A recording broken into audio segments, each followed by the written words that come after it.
Hi dear friend, आपके सामने ये क्वेश्चन है। आप देख रहे हैं ये क्वेश्चन। सबसे पहले तो मैं क्वेश्चन पढ़ के बता देता हूँ, एक स्टूडेंट के द्वारा ये भेजा गया है, फिर बाद में इसका सॉल्यूशंस मैं आपको प्रोवाइड कर देता हूँ। ठीक है, इसका सॉल्यूशन यहाँ पे देखिए क्या बोला है। अगर इसके सॉल्यूशन को हम अगर देखते हैं, ठीक है, तो क्या पॉइंट इसने बोला है वो चीज़ें मैं बता देता हूँ। At the end of a survey of parcel land और tape of a length was found to be 10 centimetre short. ठीक है, 10 सेंटीमीटर शॉर्ट पता चला कि वो 10 सेंटीमीटर क्या है, छोटा है। ठीक है, the area of the plan drawn with the measurement taking with this tape is found to be 135 centimetre square. और जो उससे जो 10 सेंटीमीटर शॉर्ट था उसी से लेंथ मेजरमेंट किया गया। ठीक है, एरिया मेजरमेंट कर गया, लेंथ और विड्थ मेजरमेंट करके एरिया फाइंड आउट किया, जिसका आया है 135 सेंटीमीटर स्क्वायर। ये कहाँ पे आया है, आपके जो पेपर पे आपने ड्रॉ किया है उससे आया। ठीक है, 135 centimetre square. If the scale of the plan is 1/1000 है। ठीक है, ये चीज़ें ध्यान से देखिएगा कि जो अगर ये आरएफ में दिया है तो पहले इसको इंजीनियर स्केल में चेंज कर लेना। ठीक है, what is the true area of the field assuming that the chain was exact 30 metre at commencement of survey। ठीक है, जो सर्वे किया गया था उसमें अगर एग्जैक्ट 30 मीटर का अगर चेन यूज करके किया जाता, एग्जैक्ट 30 मीटर होता, जो 10 सेंटीमीटर छोटा होके हमने जो फाइंड आउट किया तो गलत मिला है 135 सेंटीमीटर स्क्वायर। तो अगर एग्जैक्ट राइट अगर हम मेजरमेंट करके और उसको कैलकुलेट करके बताएं तो कितना उसका एग्जैक्ट राइट होगा, वो चीज़ें मैं कैलकुलेट करके बता रहा हूँ। ठीक है, तो सबसे पहले तो जो वैल्यू है हमें देखिए, पहले तो ऑन ग्राउंड पे जो गलत आया है, ये तो पेपर पे है, ऑन ग्राउंड पे कितना होगा वो हमें फाइंड आउट करके पहले बताना है। ठीक है, फील्ड पे बोला है ना true area of the field, तो पहले ट्रू एरिया ऑफ पेपर पे निकालना पड़ेगा, फिर बाद में फील्ड का निकाल लेंगे। तो पेपर पे निकालने के लिए जो मैंने ऑलरेडी आप लोग को नहीं बताया तो यहाँ पे बता देता हूँ। ठीक है, क्या करना है, सबसे पहले तो इसका जब भी ऐसे अगर एरिया फाइंड आउट करने हो तो कैसे फाइंड आउट करना वो चीज़ें मैं यहाँ पे बता देता हूँ। सबसे पहले क्या करना, उसका ये जो ए डैश आया है, ये देखो ए डैश कितना है, 135 सेंटीमीटर स्क्वायर है। ठीक है, 135 सेंटीमीटर ये स्क्वायर है, ए डैश आया है। ठीक है, और इसका एल डैश जो बोलेंगे, एल डैश मतलब रॉन्ग वाला, रॉन्ग कितना है, जैसे कि 10 सेंटीमीटर शॉर्ट है तो 30 मीटर का अगर यूज करते हैं और 10 सेंटीमीटर शॉर्ट है तो इसका एल डैश कितना आएगा, 30 में से 10 सेंटीमीटर माइनस कर देंगे तो ये 30 माइनस 10 सेंटीमीटर मतलब मीटर में कन्वर्ट कर लो, ये आ जाएगा 0.1 30 में से माइनस करोगे तो 29.1 आएगा, सॉरी 9 आएगा, 29.9 आएगा। ठीक है, क्योंकि 1 सेंटीमीटर है उसका 0.1 वैल्यू आएगा, 29 ये मीटर आ गया। ठीक है, ये आपका मीटर में है। ठीक है, और आपका एल जो यूज किया जाएगा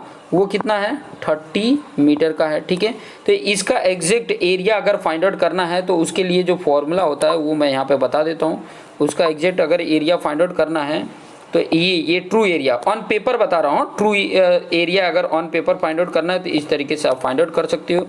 ए डैश यहाँ पे एल डैश अपन एल का होल स्क्वायर। ठीक है, यहाँ पे इसकी वैल्यू पुट कर दो, इसकी वैल्यू कितनी है 135 इंटू एल डैश कितना है 29.9 अपॉन 30 का होल स्क्वायर कर दो। ठीक है, होल स्क्वायर कर देते हो तो इसकी वैल्यू कैलकुलेट होके कितनी आ जाती है, मैं यहाँ पे कैलकुलेट कर लेता हूँ और आपको बता देता हूँ। सबसे पहले क्या करना है, 29.9 डिवाइड बाई 30 कर लो, वैल्यू जो आ रही है उसका स्क्वायर निकाल लो, स्क्वायर निकाल लिया, स्क्वायर निकालने के बाद से 135 का मल्टीप्लिकेशन कर दो।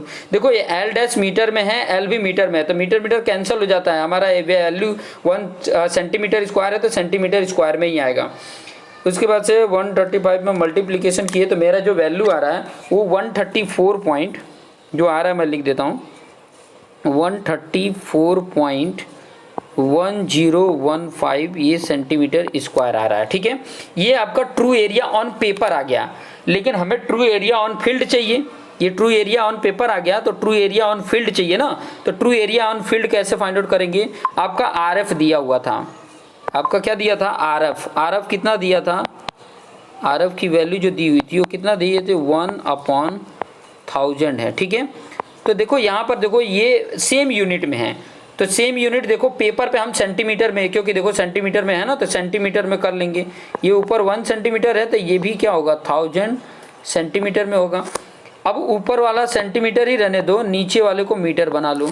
तो देखो 1000 सेंटीमीटर इक्वल टू कितना होगा 10 मीटर के बराबर होगा।